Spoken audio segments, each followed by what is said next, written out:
Hey, what's going on? And listen, I wanted to talk to you about convincing somebody to do business with you versus not convincing them to do business with you. We're going to talk about that. The real question is this: as a business, as an investor, as someone whose success lies in getting in front of the right people, people who will do business with us, how do we break through obscurity?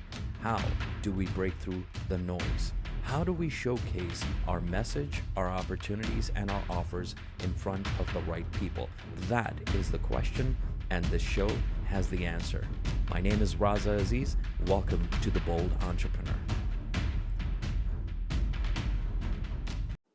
So here's the thing. A lot of times entrepreneurs feel that you need to convince people to do business with you. And this is where the whole idea comes into play. Like, I'm not a salesperson, Raza. You can do this, but I can't do that. That kind of thing.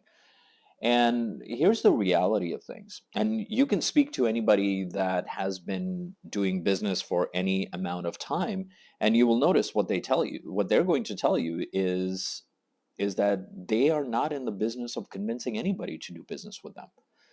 You see, if somebody is going to choose to do business with you, that is different than you forcing them to do business with you. Long gone are the days of manipulation and convincing people that, they need to do this, and without this, their life is going to be terrible and all of that fun stuff, right? Like, that doesn't work anymore.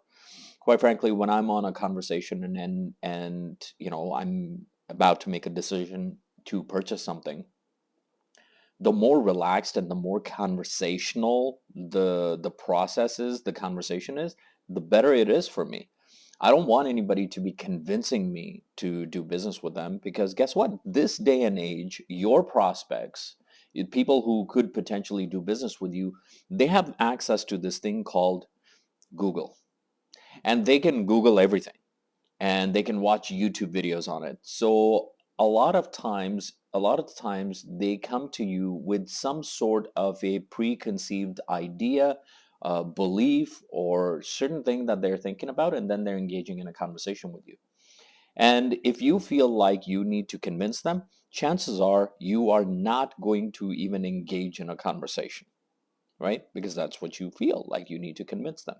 Now, the question is, how do you make a shift from the idea of like, okay, so I don't want to convince people, then that means that I need to do something else. How would people do business with me if I don't convince them to do business with me? So this is where the whole idea of building up your brand is concerned. This is where you articulate as a brand, as a person who people would follow, or as a person who people would like to potentially do business with. What do you believe? What are your values? How do you help your clients? All those kind of things. Now, how do you communicate all of those things to your client, where they, or your prospect, where they could potentially get to a point where they decide, what, if I'm going to pay somebody to help me with this stuff, then I might as well pay this person, right? That's the idea behind it. So the mindset shift that needs to be made is that you are not convincing people. Not so. Let's spend the next few minutes talking about how do you build a brand that attracts people to you, creates a desire in them to potentially do business with you. Okay, so let's talk about that. Now, this is no secret. I'm a huge fan of social media. Mhm. I'm a huge fan of social media. I think social media offers a great platform to all of us to be able to communicate our values, our beliefs, our products, our services, whatever it is that we stand for, in using social media as a platform. So then you want to strategically create posts that articulate your existence as a brand, right? Not as a human, as a brand. You articulate that. So, what kind of posts do you need to create so that you are educating your prospects, so that when they do get on a messenger chat or on a call with you, that you're not convincing them and you're not, kind of muscling them into a decision. So let's talk about this. So number one, you want to create content that reflects your beliefs and your values. So what does that mean? You want to be able to tell stories, and not necessarily long drawn out stories, but also create stories in short form, like a minute and 15 second. And the format that you can use is, okay, write this down. Hopefully pause my video. Well, pause my video. If I'm live, you can't pause me. So what you can do is you want to create content that articulates, number one, it starts with when I was, so it's some sort of a backstory towards, building up towards the lesson that you're going to talk to them about. So when I was, right, so something in the past, and then you relate whatever it is that you were and whatever the story is, and then you get to I learned, right? So when I was blah blah blah, the story, you learned what? What insight? What wisdom did you gain from it? What aha moment did you have? What eureka moment did you have? Right? And that's the lesson that you learn.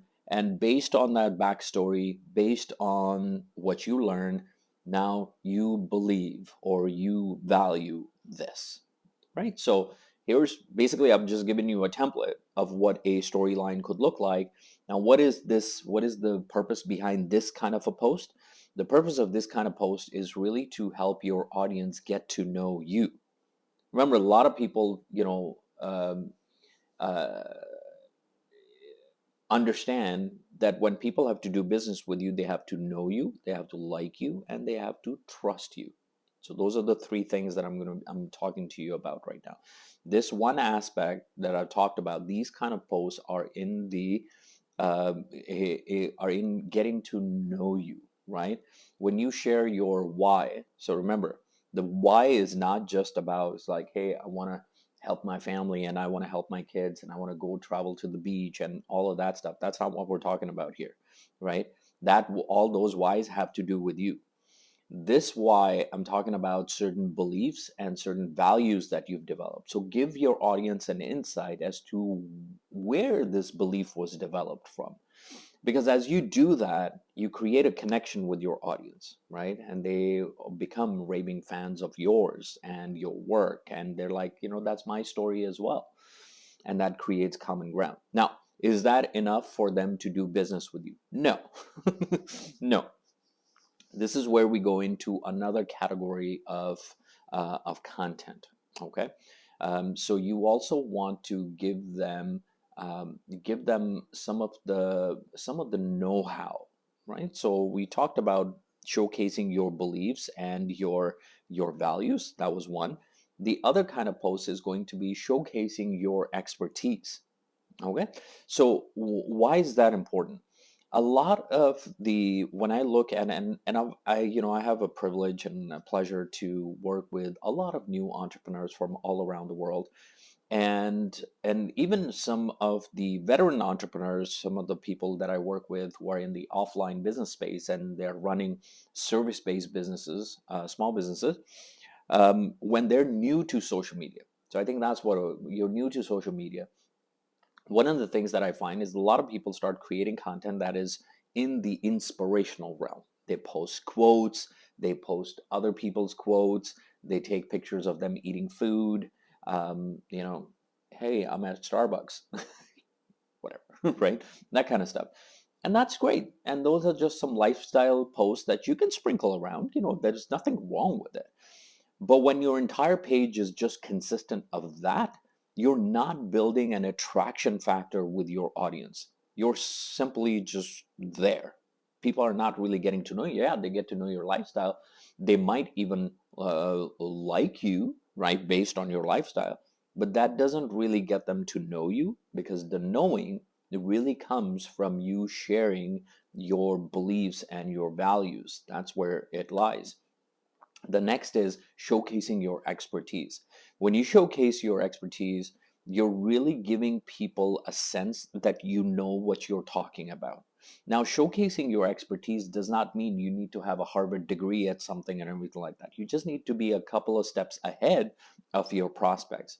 If you notice any of my social media feeds, whether it's on LinkedIn, on Facebook, or anywhere, you're going to notice that I do a lot of teaching, a lot of how to do certain things. The other couple of weeks ago, I created a video on how to use ChatGPT and Canva and a spreadsheet to be able to create content for an entire week, right? So that's a very know-how kind of video. So my audience who is into social media, and a lot of people who follow me are leveraging social media, whether online or offline, in some way, shape, or form, to build their brand, build out their content strategy, and generate more clients, right? So for when I create this kind of content, that builds my expertise. I showcase my expertise and my know-how. So find little things that you can create that creates a know-how. It doesn't necessarily have to be a tutorial, you're sharing your screen, but you're just talking about the content, and you can explain things to people that helps them go, okay, I didn't know that about it before. Now I know because of this person. Okay. So the first set of content that you're creating that content on showcasing your beliefs and your values. Second kind of content is showcasing your expertise. The third kind of content that you need to create so that people get attracted to do business with you is really creating call to action. Now, this is where certain pages or social media that I've seen, some of those pages are absolutely, the entire thing is built or filled with call to actions. Do this, do that, do this, do that, do this, do that. And the audience is like, if you just keep demanding of your audience to do this and that, they're just going to tune you out. They're not going to care about you. So therefore, there has to be a big, heavy dose of beliefs and values. Number two, the second dose needs to be of the know-how. And then third is the call to actions. You sprinkle that. If you create, let's say, content 3 times a week on your, let's say, for example, LinkedIn or on your Facebook, then 3 times that, let's say by 5 days, that's 15 pieces of content. Out of those, maybe 3 or 4 times you can create a call to action in there. Call to action could be, go to my website and download this, or subscribe to my YouTube channel. That's a call to action. Or go attend my webinar. That's a call to action. It's like, hey, we created a new promotion on this product. Go check out this product and purchase the product from our website. Whatever. Or it could just be is like, go read this book, um, uh, or send me a message and we'll get on a call. Like whatever. There's a call to action. Combination of these 3 kind of posts allows you to build a brand, a persona, where people are more interested in doing business with you. And throughout this content, what you're really doing is you're handling some of the objections that people may have in doing business with you. Did you get that? Write that down. In creating this kind of content, you're also handling objections that people may have when they may choose to do business with you. This is how, when you get on a call with somebody, when you're chatting with somebody, then all of a sudden they've gone through your content and a lot of their questions have already been answered, objections have been handled, so you don't have to do the convincing part of things. This is how you build up, you want to call yourself a salesperson or something like that. That's what you do, right? Why do you think I put out so much content? I want people to get to know me before they even get on the phone with me, right? So they when they get on the phone with me, they're not just getting on the phone with me as oh, I'm going to meet a salesperson. They're meeting somebody that they already know. They may already like me. They may already have gotten educated and some of their objections have already been handled. Now it's making sure that they know that I'm a real person, right? Well, those are my tips for you. Hope that helps. Let me know in the box which one was your favorite and how you're going to use it. Okay? Have a good one, everybody. Bye.